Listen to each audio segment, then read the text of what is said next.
Hi, so I want to tell a little bit about the way that I came to this topic. As mentioned, I work at the International Institute of Social Studies, and there I'm trained as an anthropologist, and so I work on children's issues and development, but the last book I was working on was really about orphanhood in the age of HIV and AIDS in sub-Saharan Africa. I did a lot of my field work in Uganda, and in fact, I've been going to Uganda for about 25 years, not to indicate how old I am. But in the course, actually, of doing this work on the humanitarian response to orphanhood in sub-Saharan Africa, one of the conclusions I came to for my book was actually that, in fact, the orphan crisis, the storm of the orphan crisis was weathered throughout this period, or perhaps never came to pass in a way. But at the same time, as I was finishing up this research, I was seeing suddenly this huge proliferation of orphanages. Suddenly they were popping up every day. And every plane I was on from Schiphol was going down to Uganda with a mission trip they all have matching t-shirts, so you know who they are. And they were usually going to work in or start or be part of a project that dealt with or visited orphanages. So I thought, what's going on here? And what does that mean, really, for issues of child protection? So I really started looking into some of the numbers. And I found that at the height of the AIDS pandemic, around 1992 for Uganda, there were less than 3,000 children in institutional care, okay? And that was just in a handful of institutions. Jump to what I think is really the key to this in some ways. Well, there's two things. One is that in around 2007, a lot of people in the international adoption community who were interested in adopting found out about a legal loophole that could be utilized in Uganda to adopt children. The other thing that happened around that time was the rise of what we now call voluntourism. So we had a lot of people very interested, especially in going abroad and going to developing countries. And of course, working with children is very popular because we all love children. So we found that a lot of people were starting to become interested in helping children. By this time, we start to see this massive rise in the number of kids who are in orphanages, such that by the time that I was doing some of this work, even as recently as 2017, suddenly we're seeing 50,000 children in care in Uganda as the number of orphans were going down. So, it blew my mind because I thought suddenly we have something like, at last count, we think there are about 900 orphanages in Uganda. This is more per capita than any other place in the world. But it turns out this is not this is not an atypical story. In fact, we see this pattern emerge time and time again.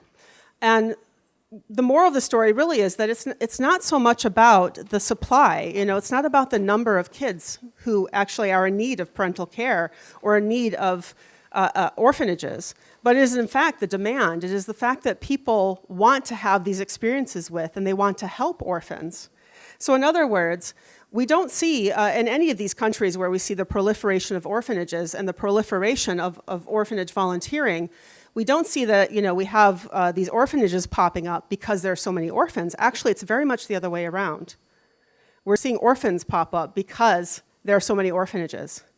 We are making orphans out of children who are not otherwise orphans because 80% of the children in orphanages worldwide have a living locatable relative who's capable of taking care of them.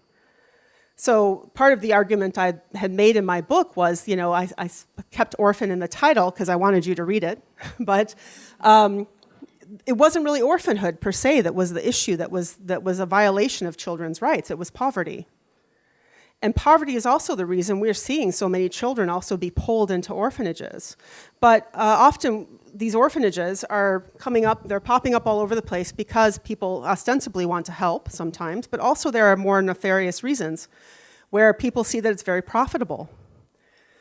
So I also started studying what I call the orphan industrial complex. And this is the whole web, following the money and finding that how much money really is involved in this, which is quite difficult to track. But the best guess of some of my advocate friends on the ground in Uganda is that something in the area of $4 to $5 million is spent a year on orphanage tourism, a year, okay? And I tell that to my advocate friends and they think, oh, what I could do with that money, right? To keep kids in families where they belong, right? So what happens in this orphan industrial complex? I mean, this describes everything from the fundraising we do when we drop some money in the jar at the dentist or at the, wherever we see a fundraiser for orphanages. It has to do with us going on our gap year and wanting to do something meaningful and thinking, I'll help in an orphanage. And it has to do with everything up to things like international adoption, which is also quite a lucrative business. And people don't like to talk about children in that way, but that is exactly part of the exploitation. Okay, so when they see that it's very lucrative to start an orphanage, then they will start to attract volunteers. I've seen the advertisements, right? I've seen people say, in their little YouTube videos. Actually, I remember an orphanage in Kenya said, we have 80-some children right now, and we hope to expand to 100. And I thought, who in their right mind, who really is an advocate for children, says we hope we get more orphans to take care of in our orphanage? And they were actually building dormitories for volunteers to come through. And they were saying, so if you want a vacation with a difference, come and volunteer at our orphanage, and you can also stay here and pay us, for your accommodation and for your food and so on, right? So it's not just the children that get exploited in this orphanage industrial complex, right? It's also you and me and those of us who have this impulse that can also be exploitable. But let's think about what happens when we do go to these orphanages. Let's take not this nefarious example of trying to sort of fundraise on the backs of children, which happens very frequently, unfortunately. But let's also just assume that the orphanage that we go to actually is full of kids who are there because of abuse or neglect or abandonment. They're legitimate orphans. So you come as on your gap year or for whatever reason, you come, you pay some attention to those children because you say, and I hear this on the plane all the time, right, when I'm going to and from Uganda. Oh, what'd you do? Oh, I went to the orphanage and I loved on those children and I just hugged them all the time. And sometimes I have to stop myself from saying anything. I bought noise-canceling headphones for this reason. But I did, I've said to people, they said, well, the kids were so starved for attention, they ran and they jumped on me. They just run and jump on you and they hug you. And I said, that's not normal, right? And they're like, what do you mean? I said, do you know any toddlers, right? Do some of us know toddlers, kids who are, say, 3, 4, 5? Do they just run and jump on any stranger? Not typically, right? They look to their mom and their dad and they say, who is this? Are they okay? There's someone I should trust, right? So they only bond with rather particular people most of the time. So I said, this is, that's not a good sign, right? And part of it might be because you show up because you think these kids are starved of attention. You give them some attention for a week or 2 weeks or a month. Then you leave. The next volunteer comes. They give them some attention for a week or 2 weeks or a month, and then they leave. Those kids get abandoned again and again and again, okay? Till they learn not to attach to anybody. And then it's very difficult to place those kids back with their families. It's difficult to place them in a family setting of any kind, whether it be a foster family, an adoptive family, because they've learned everybody leaves me. No one attaches, right? Because there's no point in getting attached to people. So there are these kinds of effects, right? So not only are we depriving children of a right to grow up in a family, sometimes it's also depriving them of things like a name and an identity. I know of people who've grown up in orphanages who talked about the fact that their name was changed when they came into the orphanage. And it wasn't until they were a teenager and they said, I want to know who I am, show me my file, that they found out that their name had been changed, right?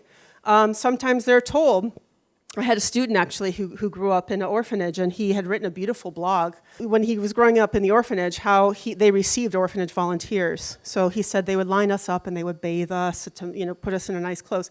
But they wouldn't put shoes on our feet because we had to look poor enough. But they said, when the volunteers come here, be really excited and sing and dance, and act really excited that they're here. Maybe they'll give you some candy or a pen or...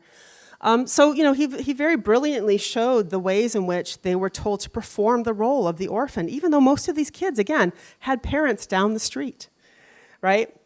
So, and sometimes he said, we actually liked when volunteers come because they might take us out. They might, it might be one of the 3 or 4 times a year we get out of the orphanage. So we would go to places like the zoo. But he said, I would look at the animals in the enclosures and I would think how much more free they are than I am behind the walls of the orphanage. Because behind the walls of the orphanage, when abuse happens, you're behind the walls of the orphanage, right? It doesn't get out. Right? So the chances of children being mistreated are actually much higher in institutional care than they are in the community. We could also talk about these issues of the lack of privacy. A lot of kids talk about the fact that volunteers just wander around in and out of their rooms, and they don't have the privacy that they would otherwise have in a family. So, I mean, there are a lot of different ways in which this orphan industrial complex is not only exploitative of and it violates children's rights, but also, as I say, is exploitative of your good nature and your desire to want to help children. So it's a very difficult message, honestly, to say, don't do it. But that is kind of the message. It's that this can be, as much as you think you're helping, actually you can really be damaging the children who are drawn into orphanages in order to be exploited for profit, which happens often. But even in orphanages where that is not necessarily the intent, it has adverse effects on children. So what can we do instead? I think there are a lot of things that we can do that aren't as appealing because it's not only that people want to help, but they want to go there and help wherever there is. And yet, if people aren't qualified, they can do a lot of damage. So I think first, if you really want to help children and advocate for children, you need to learn about these issues and you need to be qualified to do the kind of work you go out to do, even if it's as a volunteer. And I know that means sometimes we don't get to go and get our Facebook photo or our Instagram photo or our Tinder photo that we can use to attract other well-meaning humanitarians. But, there's a lot of different ways in which we can help. And I think one of the things with this is, if we can find ways to help keep children in families, it doesn't sound as glorious or sexy, but actually it is the best thing for children to be raised in a family-like setting. So there are a lot of projects actually who are trying to do just that. And they have a lot of trouble raising money. I know people who had an orphanage and realized it was the wrong way to go and started doing more work around building foster care systems, around building child protection systems in their communities. And they said, when we had an orphanage, the money rolled in. Right? As soon as we went to another model that was better for children, it was much harder to raise funds. So I think that's one important thing that we can do.